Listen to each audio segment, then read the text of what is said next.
Hello guys, आज हम लोग पाइथागोरस प्रमेय को देखेंगे। पाइथागोरस प्रमेय जो है त्रिभुज में पढ़ना है। आप लोग शायद पहले पढ़े भी होंगे पिछले क्लास में 9वें 8वें में पाइथागोरस प्रमेय।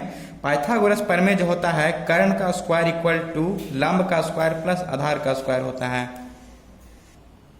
पाइथागोरस प्रमेय क्या होता है? तो कर्ण का स्क्वायर इक्वल टू लंब का स्क्वायर प्लस आधार का स्क्वायर। तो कर्ण का स्क्वायर है तो स्क्वायर उधर जाकर रूट में हो जाएगा। तो कर्ण बराबर होता है अंडर रूट लंब का स्क्वायर प्लस आधार का square, H equal to under root B square plus B square. तो ये जो पाइथागोरस प्रमेय है हम लोगों को 10th क्लास में बहुत ही काम देता है। किस प्रकार से काम देता है? तो ट्रिग्नोमेट्री में जो है पाइथागोरस प्रमेय का बहुत ही यूज किया गया है। तो किस प्रकार से किया गया? देखिए, ये एक समकोण त्रिभुज है। त्रिभुज ABC मान लेते हैं, त्रिभुज ABC जिसका कोण B 90 डिग्री है और ये मान लेते हैं कि कौन सी थीटा है। तो इसमें P कौन हो जाएगा? थीटा के सामने वाला भुजा P होता है, तो ये P हो गया, AB इक्वल टू P हो गया। और थीटा से सटा हुआ जो भुजा होता है वो बेस होता है, आधार होता है, तो ये B हो गया।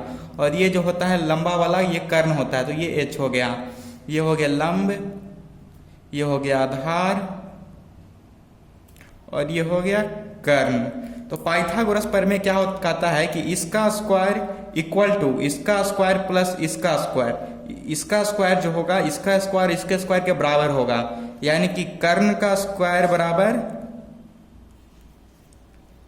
लंब का स्क्वायर प्लस आधार का स्क्वायर, ऐसा पाइथागोरस प्रमेय कहता है। कर्ण का स्क्वायर इक्वल टू लंब का स्क्वायर, तो कर्ण इक्वल टू क्या हो जाएगा? अंडर रूट लंब का स्क्वायर प्लस आधार का स्क्वायर। तो यहाँ पे हम लोग कर्ण, लंब और आधार ऐसे याद नहीं रखना है, सीधे कर्ण को हम लोग H कहते हैं तो H equal to under root, L को हम लोग, लंब को हम लोग P कहते हैं तो P का स्क्वायर, और आधार को हम लोग बेस कहते हैं B का स्क्वायर।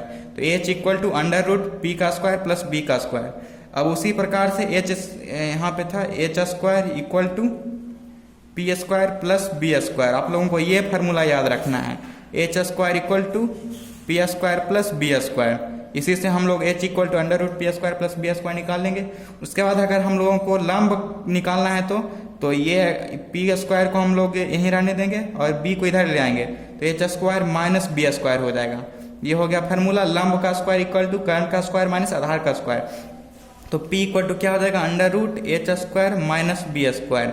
ऐसे अगर आप लोगों को फार्मूला नहीं याद रखना है तो आप सीधे इस फार्मूला से भी निकाल सकते हैं, H square equal to P square plus B square. इस फार्मूला से भी हम लोग कोई या तो बेस निकालना हो या तो परपेंडिकुलर निकालना हो, कुछ P निकालना हो या B निकालना हो, कुछ भी हम लोग इस फार्मूला से निकाल सकते हैं, या H निकालना हो, कोई भी कुछ भी निकालना हो तो हम लोग H square equal to P square plus B square फार्मूले से निकाल सकते हैं। ये सारी फार्मूला डिराइव करने की जरूरत नहीं है। उसी प्रकार से B का स्क्वायर हो जाएगा H square minus P square. ये सारी फार्मूला आप याद रखो या ना रखो, लेकिन आपको H square equal to P square plus B square ये फार्मूला हर हाल में याद रखना है। H square equal to P square plus B square, ये वाला फार्मूला आप लोगों को हर हाल में याद रखना है। जैसे कि यहाँ पे एक क्वेश्चन देखे, P इक्वल टू 4 है, B इक्वल टू 3 है, तो H निकालना है। तो पहले हम लोग एक समकोण त्रिभुज बना लेते हैं। तो ये समकोण त्रिभुज हो गया, ये 90 डिग्री हो गया त्रिभुज कोण ABC, इसको मान लेते हैं कि ये थीटा है। अब थीटा के सामने वाला भुजा P होता है तो P हो गया, P कितना दिया? P equal to 4। थीटा से सटा हुआ भुजा B होता है, B हो गया, B कितना है? तो 3 है। H हम लोगों को नहीं पता है तो H निकालना है। तो पाइथागोरस प्रमेय से H का स्क्वायर इक्वल टू P का स्क्वायर प्लस B स्क्वायर, ये वाला फार्मूला याद है। तो H स्क्वायर इक्वल टू लगा देंगे, P का वैल्यू कितना दिया हुआ है? 4 है तो 4 का स्क्वायर, और फिर B का वैल्यू कितना है? तो 3 है तो 3 का स्क्वायर। तो H स्क्वायर इक्वल टू कितना हो गया? 16 प्लस 9। तो H इक्वल टू इधर स्क्वायर है तो इधर जाके रूट में हो जाएगा, 16 9 25, तो 25 का वर्गमूल 5 होता है। H इक्वल टू 5 निकल गया, यही आंसर हो गया हमारा। इस फार्मूला से देखिए कितना आसानी से H निकल गया।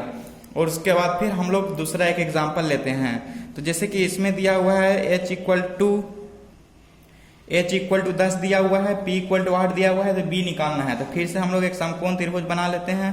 ये एक समकोण त्रिभुज हो गया, ये 90 डिग्री हो गया। यहाँ मान लेते हैं थीटा है तो इसके सामने वाला भुजा क्या हो जाएगा? ये हो जाएगा P इस थीटा से सटा हुआ भुजा क्या हो जाएगा बी, और ये हो जाएगा एच।